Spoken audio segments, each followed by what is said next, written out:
Bienvenue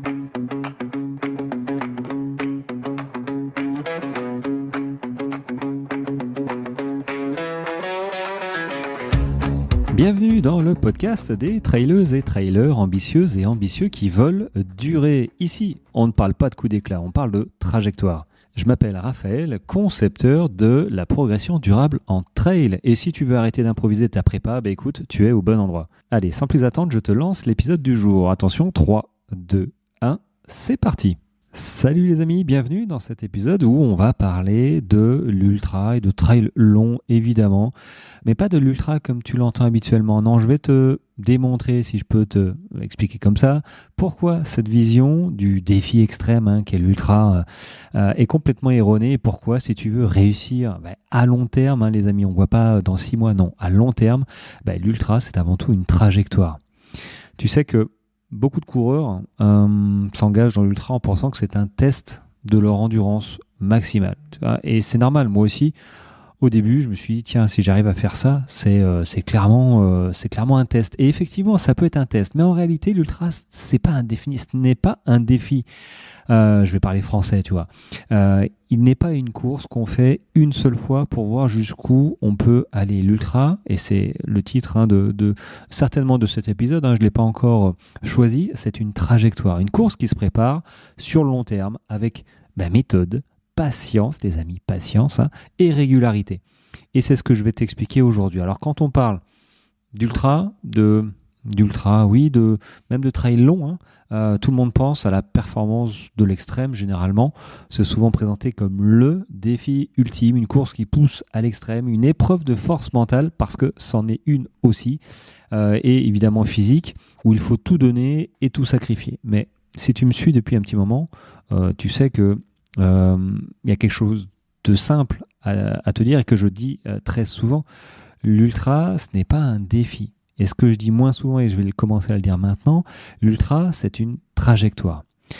Je me rappelle de mes premières courses longues. Alors, tout est long pour moi. Au début, c'était 15 km.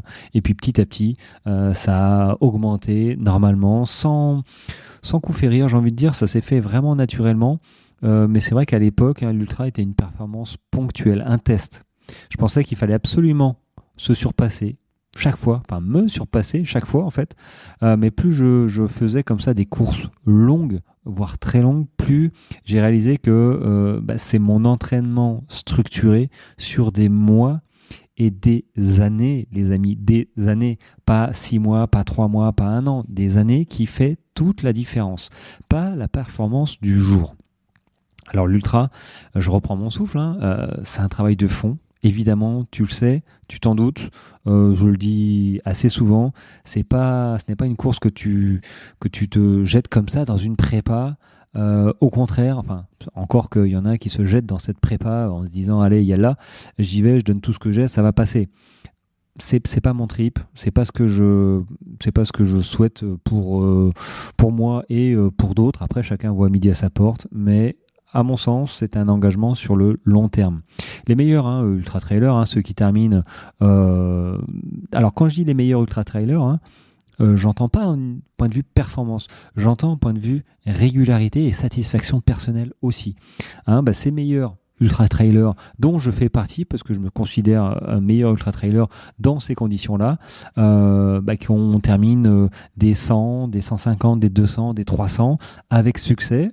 Terminer, c'est déjà un succès. Généralement, ce ne sont pas ceux qui s'entraînent de manière impulsive, ou qui s'inscrivent sur une course sur un coup de tête, tu vois. Non. Je me vois pas m'inscrire sur un coup de tête, une course, surtout de cette distance-là, et je sais tout ce que ça impacte derrière. Donc, moi et d'autres, on sait qu'on doit construire notre résistance sur plusieurs mois, voire des années.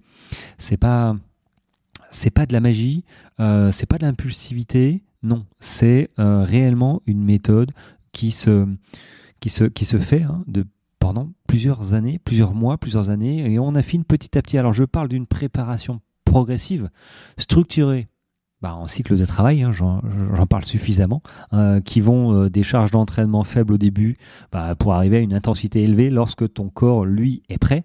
Hein, on ne se claque pas un week-end choc de 2 fois 4 heures si on n'a pas déjà validé quelques sorties test avant, évidemment. Hein, c'est pas un sprint. Je vois trop de gens vouloir aller vite.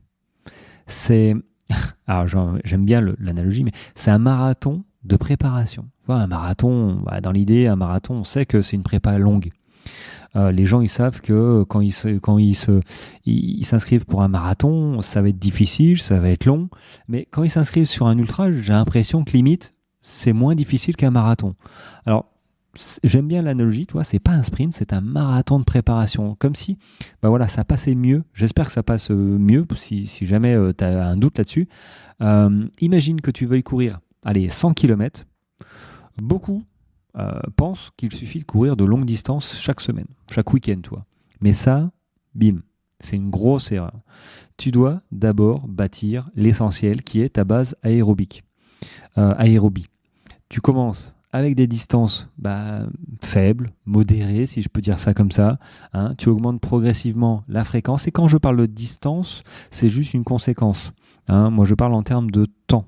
Voilà, tu commences avec des temps d'effort en endurance fondamentale.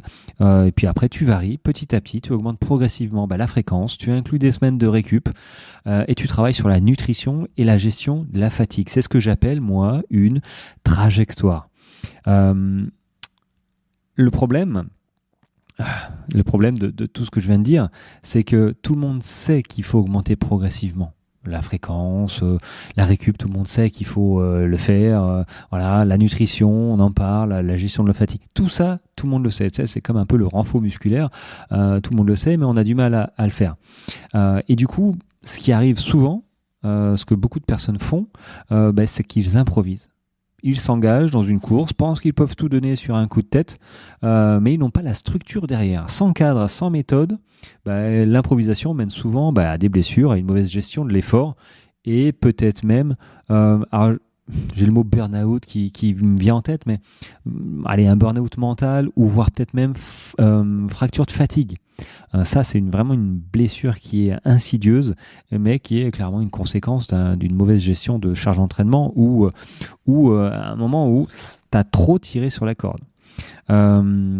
Vraiment, et puis avec l'expérience, maintenant, je commence à avoir beaucoup trop de coureurs qui, au lieu de suivre un plan réfléchi, se lancent dans des séances longues sans tenir compte de la récupération. Ils se disent, tiens, j'ai envie de courir 2-3 heures tous les week-ends. Mais c'est pas possible. Donc forcément, à un moment ou à un autre, ils vont finir par se blesser. Et j'ai envie de dire, même pire que la blessure, parfois, c'est le mental, c'est le moral. Voilà. Le moral, il prend une claque parce que tu commences à être crevé, parce que tu comprends pas pourquoi tu n'arrives plus à courir aussi rapidement ou aussi longtemps qu'avant, alors que on fait des énormes sacrifices. Mais un énorme sacrifice sans réelle méthode, en fait, ça sert à rien, quoi. C'est travailler pour rien.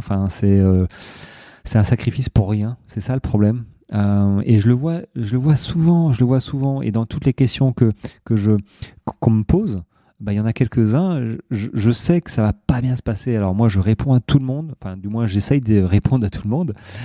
Mais vraiment, je vous engage tous, si tu m'écoutes, pour éviter l'improvisation, il te faut une méthode, une approche structurée qui repose sur des bases solides. Même pour un 20 km suivant de là où tu pars, il te faut une méthode. Alors ça peut passer sur des petites distances parce que le temps d'effort n'est pas très long, mais dès qu'on tape sur du trail long, des 50, 60, 80, 100 et plus, des ultras vraiment longs, ou des ultras tout court, il te faut une approche vraiment structurée qui repose sur des bases solides. Moi, c'est ce que je fais avec mes coachés. Ils me font confiance pour ça et du coup, je leur rends. Voilà, j'élabore des plans d'entraînement adaptés à chaque profil qui respectent les principes de progression, de fréquence et de gestion, surtout de la fatigue. Parce que c'est bien beau de claquer des séances quali, des semaines, mais si je ne suis pas là pour les freiner, parce que je les freine souvent, si je ne suis pas là pour faire cette gestion de la fatigue et ils me font confiance pour ça, in fine, ça va partir en sucette. C'est normal. Donc il faut respecter ce que j'appelle moi les 3 piliers de la structuration. Donc le premier, c'est la progressivité. Pas de surprise, hein. Commencer léger, augmenter progressivement la charge. On est d'accord. Ensuite, la régularité. Je le dis très souvent. D'ailleurs, je félicite toujours mes coachés, quasiment toutes les semaines, en leur disant bravo pour ta régularité. Même si la séance, elle ne s'est pas passée forcément comme prévu, c'est cette régularité qui te permet de progresser tout simplement. Plutôt que de chercher à atteindre des records sur chaque sortie, chaque séance, cherche plutôt à être régulier, constant.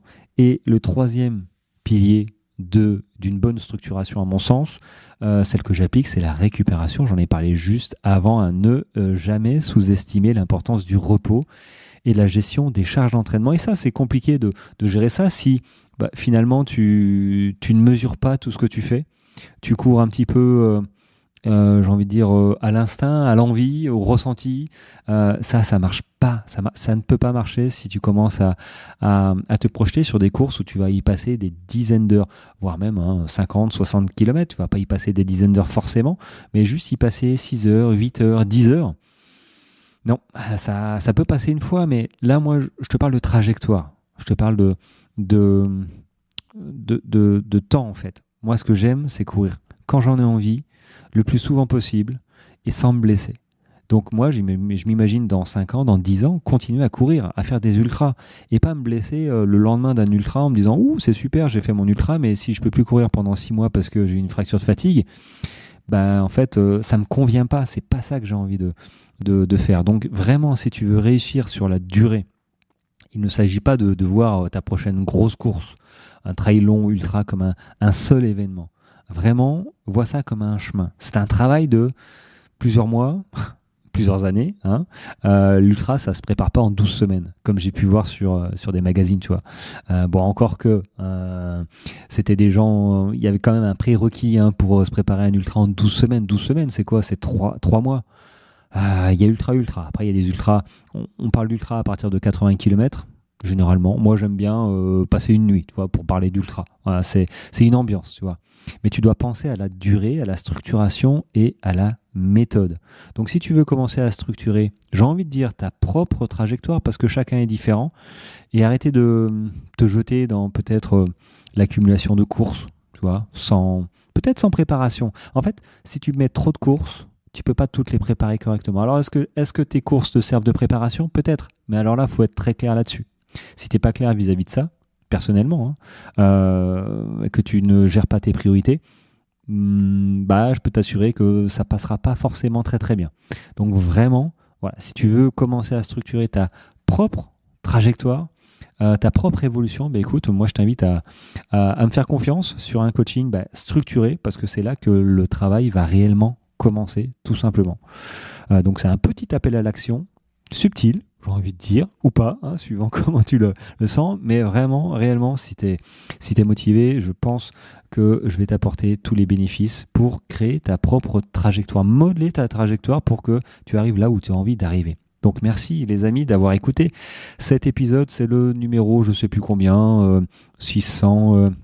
Attends, je vais regarder. Alors, tu dois le savoir mieux que moi d'ailleurs, parce que du coup, là, tu vois, je suis un petit peu à la bourre. Liste épisode 571, très certainement. 571, c'est cool. Mais en tout cas, moi, je trouve que cet épisode 571, il a le mérite, je pense, enfin, c'est comme ça que j'ai voulu le faire, de clarifier pourquoi l'ultra, à mon sens, c'est pas un défi ponctuel. C'est une trajectoire qu'il faut préparer sur le long terme, vraiment. Pas de surprise. Et si tu veux en savoir un petit peu plus sur ma méthode et comment commencer à structurer ta progression, ta trajectoire, écoute, je te donne rendez-vous sur ma prochaine page de renseignement / candidature que je vais bientôt te mettre à disposition. Donc reste à l'écoute. Je la mettrai dans les prochains épisodes et notamment aussi sur ma newsletter qui sera disponible sur Substract. Voilà. Bon, sur ce les amis, passez une très belle journée. Moi je vous dis à bientôt ou au prochain épisode. Voilà, dans 2 jours. Allez, ciao.